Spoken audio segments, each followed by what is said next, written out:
Are you having a hard time figuring out what to get Dad for Father's Day? You should check out Row 1 Brand's Vintage Pictorum Gallery. They have America's best sports art. With over 7,200 historic sports prints, you're assured to find something unique for Dad this Father's Day. Instead of a boring old tie, get him a historic baseball photo taken by Henry High Sandom at the historic Polo Grounds Stadium in New York City during the 1894 Temple Cup. Or, if he's an NFL buff, check out the 1963 vintage NFL poster. These are so good looking that you'll be amazed how they turn out. Shop now at sportshistorynetwork.com/row1 and save 15% off your order.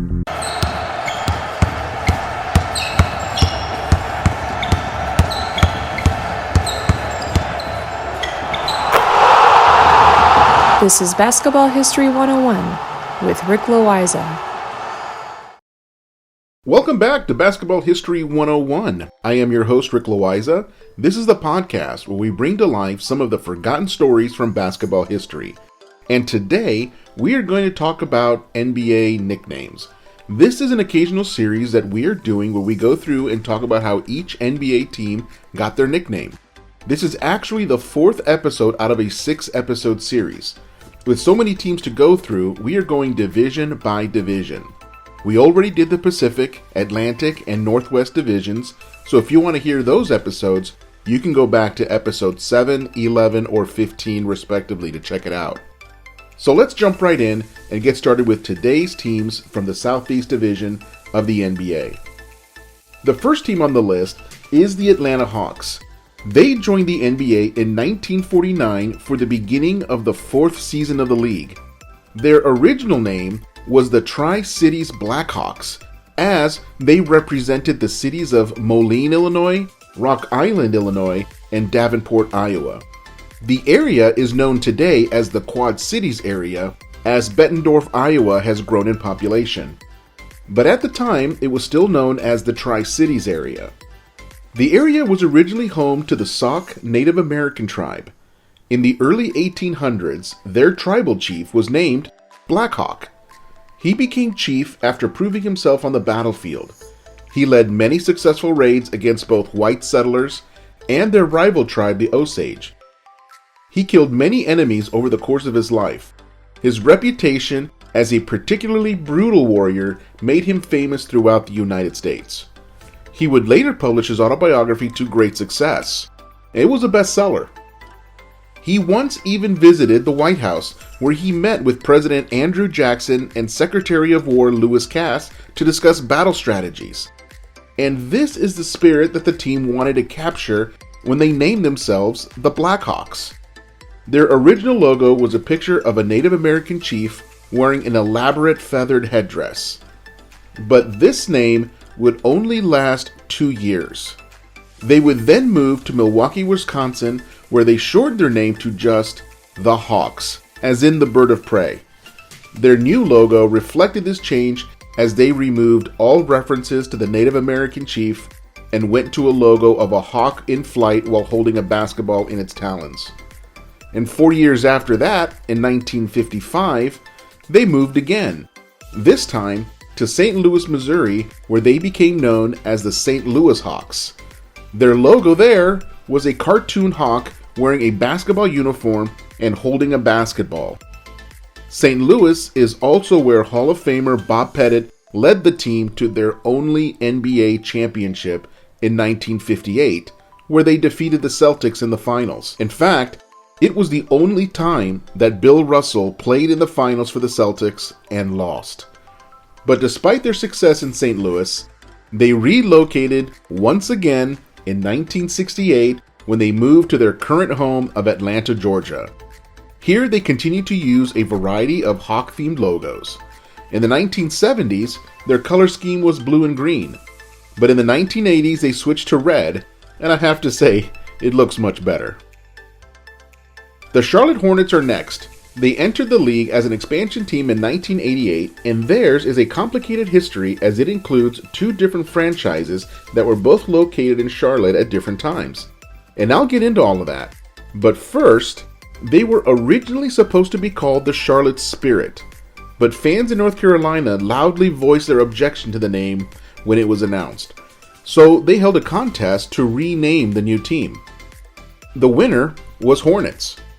It is a reference that goes all the way back to the Revolutionary War, or as it is known elsewhere, the War of American Independence.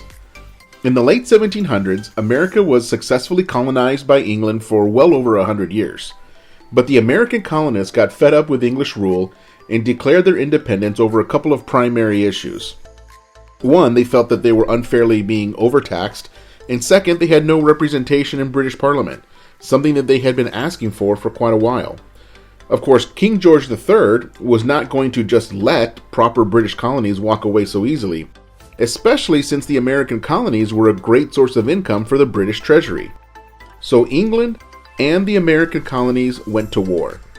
At the time, the British Army was the most powerful fighting force in the world, but the British Army was not as successful as they were expecting to be, and were continually frustrated by the tactics of the American colonists. Legendary British General Charles Cornwallis sent a report back to King George III, and in the report, he talked about fighting in the Carolinas, where Charlotte is located, and he said, quote, "This place is like fighting in a hornet's nest," unquote. So the Hornet is a reference to an American victory over British troops in the War for American Independence. Their logo is a cartoon hornet in turquoise and purple colors dribbling a basketball. Now here is where the story really gets complicated. The team would relocate in 2002 to New Orleans, Louisiana, where they became the New Orleans Hornets. While the team was playing in New Orleans, another brand new expansion team is created back in Charlotte in 2004, just 2 years after the Hornets left. The new team was known as the Charlotte Bobcats, named after their owner, Bob Johnson, the media mogul who founded the BET network. That team had a stylized Bobcat logo featuring orange and gray as their color scheme. But in 2013, the New Orleans Hornets decided that they were going to change their name to the Pelicans. This meant that the name Hornets was available. The Charlotte Bobcats decided to seize the opportunity and change their name to the Hornets in honor of the team that originally played in Charlotte. So the Charlotte Bobcats became the second incarnation of the Charlotte Hornets. Their logo is now a more menacing looking hornet, but they still use the turquoise and purple color scheme of the original team. Now let me go ahead and make this even a little bit more complicated. The Pelicans decided that they would take all of their history from when they were in Charlotte and give it back to the new Hornets. They were giving back all of their records, their victories, their losses, their statistics, and all of it is going to go back to Charlotte. So the new Charlotte Hornets inherit the entire team history of the old Charlotte Hornets. So now, the new Hornets have a history that goes back to 1988, when the Hornets were originally founded. The Pelicans have a team history that only goes back to 2002, when they first moved to New Orleans. So now that we've got all that straight, we can move on to our next team. The Miami Heat are a much simpler nickname to explain. They also started as an expansion team in 1988, the same year as the original Charlotte Hornets. The Heat is another team that has never relocated and never changed their name. They had a contest to name the team, and they had a number of entries under consideration. Some of those alternate names were the Palm Trees, the Shade, the Sharks, the Barracudas, the Flamingos, and the Floridians, which is a reference to an old ABA team. But when they saw the name Miami Heat, they just knew that that was it. It captures South Beach perfectly. Their logo looks like a fiery basketball going through a hoop. Their red and black color scheme has never changed, nor should it. Our next team is the Orlando Magic.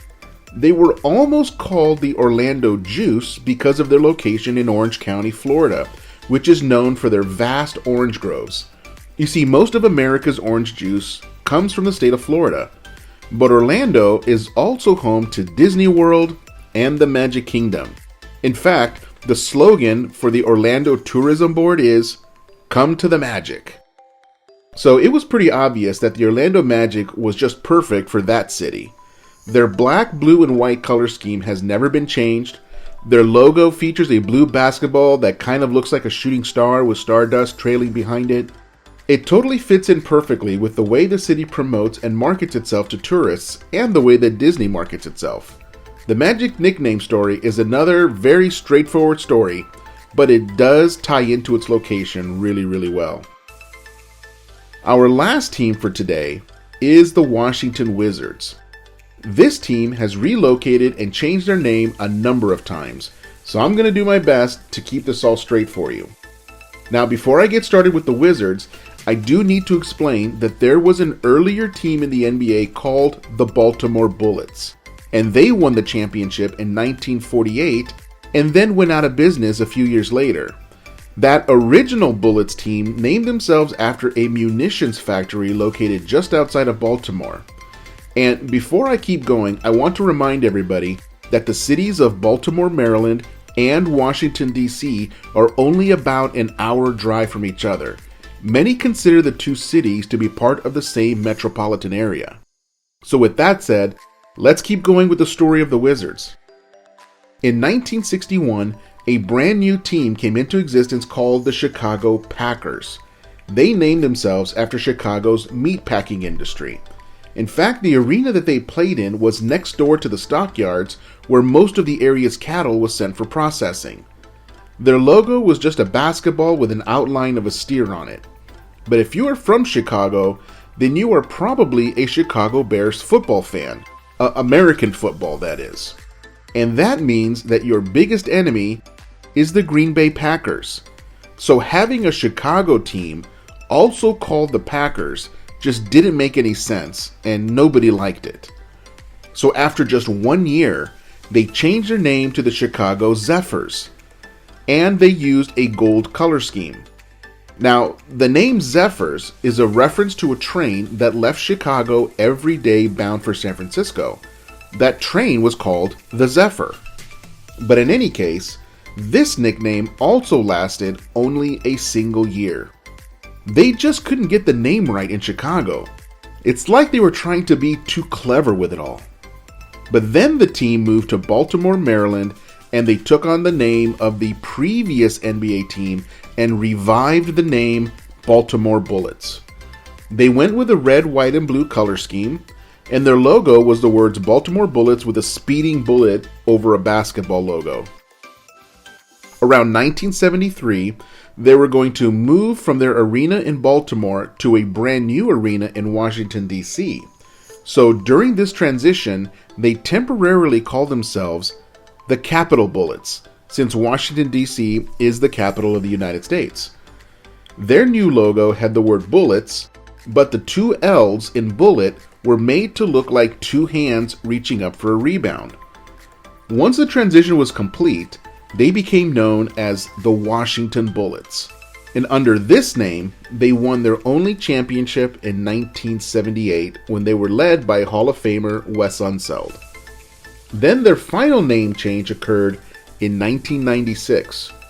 Their owner at the time, Abe Pollan, woke up one day and picked up the local newspaper. He saw a headline with the word Bullets in it and assumed it was a story about his team. But it wasn't. It was a story about another senseless gun shooting in Washington. He realized that he could no longer allow the team to be known as the Bullets with so much gun violence in the area. He wanted a new name that was non-violent, but still captures a sense of wonder, magic, and power. So that's how they became the Washington Wizards. Under the new name, they used a blue and gold color scheme.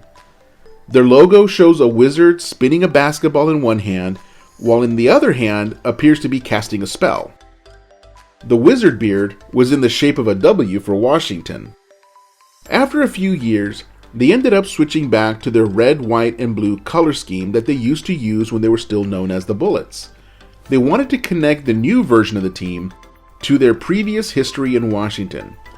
Also, red, white, and blue are the colors of the American flag, which they wanted to tie into since they are located in the nation's capital. Their current logo is a basketball with the Washington Monument inside of the basketball. So there is the Southeast Division. In about a month, we'll cover 5 more NBA team nicknames. Next week, we're going to talk about some very early rule changes in basketball. So we're going to go way back into the history as the game was developing. And we're going to discuss why the rules needed to be changed and how those changes made the game better. That's next time on Basketball History 101. If you like what you hear, please hit that subscribe button wherever you get your podcasts. And check out our page on Facebook. It's called Basketball History 101 Podcast. There you will find shorter historical posts as well as comments and discussion starters on today's game. I'll also announce there when new episodes come out. I want to thank my producer and editor, Jacob Loayza. Join us each week as we continue to mine the history of basketball for more great stories from the past. Take care and see you soon.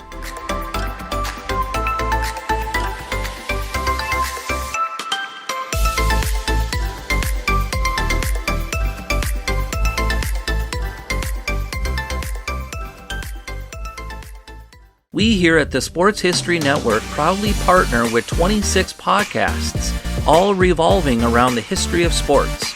But did you know that many of our hosts were sports history authors way before they started their shows? It's true. We've got Joe Ziemba, host of When Football Was Football, Joe Zagurski, host of Pro Football in the 1970s, Mark Morthier, host of Yesterday Sports, Tommy Phillips, host of Lombardi Memories, and Scott Adamson, co-host of From the 55-Yard Line. All these authors have many books for you to choose from. To check them out, go to our website at sportshistorynetwork.com/sportshistorybooks. Pick up your copy today. Soundtrack provided by Kevin MacLeod of filmmusic.io.